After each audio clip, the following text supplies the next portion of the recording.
Haweenka la abaabulay oo lagu soo bandhigay magaalada Dhuusamareeb. Waxay tahay haweenkan la abaabulay ee lagu soo bandhigay magaalada Dhuusamareeb. Waxaase ka ogtahay xogtan. Waxaa la kanayaa kula wadaagi doonaa la soco. Ku bilowday deegaanka Galmudug ayaa waxaa weli ka socda abaabulka iyo diyaar garowga ciidamada iyo dadka deegaanka ee ku aadan wajiga labaad ee howlgalka ka dhanka maleeshiyada Al-Shabaab.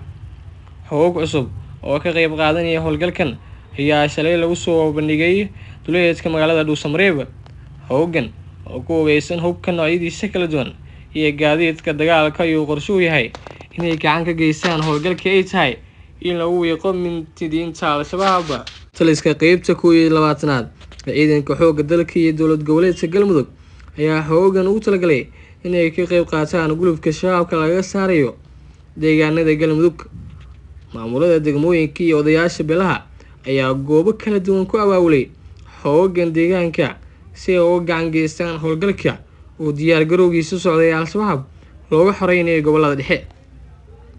Goobta lagu soo bandhigay hoogan ayaa waxaa ku sugnaa xildhibaano, saraakiil ciidan, maamulka gobolka Galgaduud, odayaal iyo waxgarad deegaanka. Gobolada Galgaduud iyo Mudug ayaa waxaa si firfircoon uga socda diyaar garowga loogu jiro gulufka ay tahay ridda loogu siibo shabaabka hubeysan. Dadka reer Galmudug ayaa muujiyay inay ka go'an tahay inay wiiqaan kooxaha argagixisada kadib sanado badan oo ay dul joogeen. Madaxweynaha Galmudug Axmed Cabdi Kaariye Qorqoor ayaa Khamiistii sheegay in dadkiisu ay furan u noqon doonaan howlgalka looga ciribtirayo argagixisada.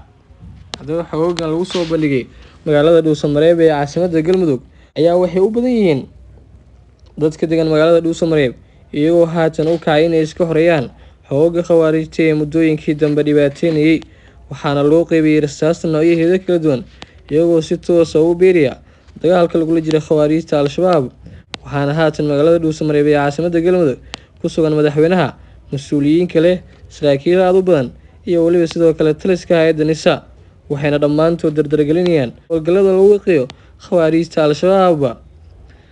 Haddaba ciidamadan oo aad u hubeysan sidoo kalena qalabeysan ayaa waxay ku biiriyaan macawisleyda kale ee furimaha ku jirta kuwaasi oo ka qayb qaadanaya dagaalka dib u xoreynta ee haatan kooxda diridda lagu siibayo magaalooyinka ay kaga sugan yihiin maamul goboleedka Galmudug. Maamulkan ayaa noqonaya maamulkii ugu horeysay oo si toos ah u bilowda dagaalka haatan lagula jiro khawaarijta Al-Shabaab. Waxaana maalmihii u dambeeyay soo gaaray ciidamo dhowr ah oo ka tirsan kuwa xoogga dalka ee Danab iyo Gorgor kuwaasi oo iyaguna ka qayb qaadanaya dib u xoreynta haatan ka bilaabanaysa magaalooyinka ka tirsan maamul goboleedka Galmudug kuwaasi oo ugu horeeyaan magaalooyinka Xeelbuur iyo Galhareeye kuwaasi oo ah magaalooyin istiraatiiji ah. Waxaana haatan madaxweynuhu ku sugan yahay magaalada Dhuusamareeb isagoo kulmad degdeg ah ka bilaabay halkaasi. Waxaana la yeeshay saraakiisha iyo madaxweynaha maamul goboleedka Galmudug isagoo kala hadlay xaaladaha amniga ee gobolka iyo waliba sidoo kale dib u xoreynta haatan bilaabanaysa ee waxa uu qorsheysan madaxweynaha maamul goboleedka Galmudug Axmed Cabdi Kaariye Qorqoor. Qorqoor ayaa waxa uu soo bandhigay markaasi inay ka go'an tahay in kooxda argagixisada laga saaro meelaha ay kaga sugan yihiin Galmudug. Wuxuuna madaxweynuhu u sheegay in haatan ay hubeeyeen dadka deegaanka sidoo kalena ciidamo dheeraad ah ay ku soo direen kuwa ku sugan furimaha ee haatan ka dagaalamaya duleedka Galgaduud. Waxaana haatan si toos ah u bilaabanayo dagaalka wajigiisa labaad oo in badan bay sugayeen shacabka Soomaaliyeed. Waxay shacabka haatan sugaana waa guusha laga gaaray argagixisada ku sugan maamul goboleedka Galmudug oo haatan si weyn ugu jeesteen madaxda dowladda federaalka oo dhan. Abaabulay oo lagu soo bandhigay magaalada Dhuusamareeb. Waxay tahay hoogan la abaabulay ee lagu soo bandhigay magaalada Dhuusamareeb. Waxaase ka ogtahay xogtan. Waxaa la kanayaa kula wadaagi doonaa la soco. Ku bilowday deegaanka Galmudug ayaa waxaa weli ka socda abaabulka iyo diyaar garowga ciidamada iyo dadka deegaanka ee ku aadan wajiga labaad ee howlgalka ka dhanka maleeshiyada Al-Shabaab.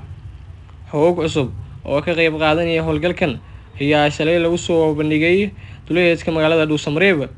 Hoogan oo ku hubeysan hubka noocyadiisa kala duwan iyo gaadiidka dagaalka ayuu qorshuhu yahay inay gacan ka geystaan howlgalka ay tahay in lagu wiiqo mintidiinta Al-Shabaab. Taliska qaybta 12aad ciidanka xoogga dalka iyo dowlad goboleedka Galmudug ayaa hoogan ugu talagalay inay ka qayb qaataan gulufka shabaabka laga saarayo deegaanada Galmudug. Maamulada degmooyinka iyo odayaasha beelaha ayaa goobo kala duwan ku abaabulay xooggan deegaanka si ay uga gacan geystaan howlgalka oo diyaar garowgiisa socday Al-Shabaab looga xoreynayo gobolada dhexe. Goobta lagu soo bandhigay xooggan ayaa waxaa ku sugnaa xildhibaano, saraakiil ciidan, maamulka gobolka Galgaduud, odayaal iyo waxgarad deegaanka. Gobolada Galgaduud iyo Mudug ayaa waxaa si firfircoon uga socda diyaar garowga loogu jiro gulufka ay tahay ridda loogu siibo shabaabka hubeysan.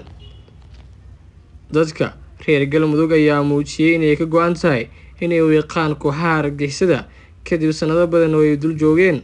Madaxweynaha Galmudug Axmed Cabdi Kaariye Qorqoor ayaa Khamiistii sheegay in dadkiisu ay furan u noqon doonaan howlgalka looga ciribtirayo argagixisada. Haddaba xooggan lagu soo bandhigay magaalada Dhuusamareeb ee caasimadda Galmudug ayaa waxay u badan yihiin dadka degan magaalada Dhuusamareeb iyagoo haatan u kacay inay iska horeeyaan xoogga khawaarijta ee muddooyinkii dambe dhibaateynayay, waxaana loo qaybiyay rasaasta noocyadeeda kala duwan iyagoo si toos ah u beeraya dagaalka lagula jiro khawaarijta Al-Shabaab. Waxaana haatan magaalada Dhuusamareeb ee caasimadda Galmudug ku sugan madaxweynaha, mas'uuliyiin kale, saraakiil aad u badan iyo waliba sidoo kale taliska hay'adda NISA, waxayna dhammaantood dardargelinayaan howlgallada lagu wiqiyo khawaarijta Al-Shabaab. Haddaba ciidamadan oo aad u hubeysan sidoo kalena qalabeysan ayaa waxay ku biiriyaan macawisleyda kale ee furimaha ku jirta, kuwaasi oo ka qayb qaadanaya dagaalka dib u xoreynta ee haatan kooxda diridda lagu siibayo magaalooyinka ay kaga sugan yihiin maamul goboleedka Galmudug. Maamulkan ayaa noqonaya maamulkii ugu horeysay oo si toos ah u bilowda dagaalka haatan lagula jiro khawaarijta Al-Shabaab. Waxaana maalmihii u dambeeyay soo gaaray ciidamo dhowr ah oo ka tirsan kuwa xoogga dalka ee Danab iyo Gorgor, kuwaasi oo iyaguna ka qayb qaadanaya dib u xoreynta haatan ka bilaabanaysa magaalooyinka ka tirsan maamul goboleedka Galmudug, kuwaasi oo ugu horeeyaan magaalooyinka Xeelbuur iyo Galhareeye, kuwaasi oo ah magaalooyin istiraatiiji ah. Waxaana haatan madaxweynuhu ku sugan yahay magaalada Dhuusamareeb isagoo kulmo degdeg ah ka bilaabay halkaasi, waxaana la yeeshay saraakiisha iyo madaxweynaha maamul goboleedka Galmudug isagoo kala hadlay xaaladaha amniga ee gobolka iyo waliba sidoo kale dib u xoreynta haatan bilaabanaysa ee waxa uu qorsheysan madaxweynaha maamul goboleedka Galmudug Axmed Cabdi Kaariye Qorqoor. Qorqoor ayaa waxa uu soo bandhigay markaasi inay ka go'an tahay in kooxda argagixisada laga saaro meelaha ay kaga sugan yihiin Galmudug, wuxuuna madaxweynuhu u sheegay in haatan ay hubeeyeen dadka deegaanka, sidoo kalena ciidamo dheeraad ah ay ku soo direen kuwa ku sugan furimaha ee haatan ka dagaalamaya goboleedka Galgaduud. Waxaana haatan si toos ah u bilaabanayo dagaalka wajigiisa labaad oo in badan bay sugayeen shacabka Soomaaliyeed. Waxay shacabka haatan sugaana waa guusha laga gaaray argagixisada ku sugan maamul goboleedka Galmudug oo haatan si weyn ugu jeesteen madaxda dowladda federaalka oo dhan.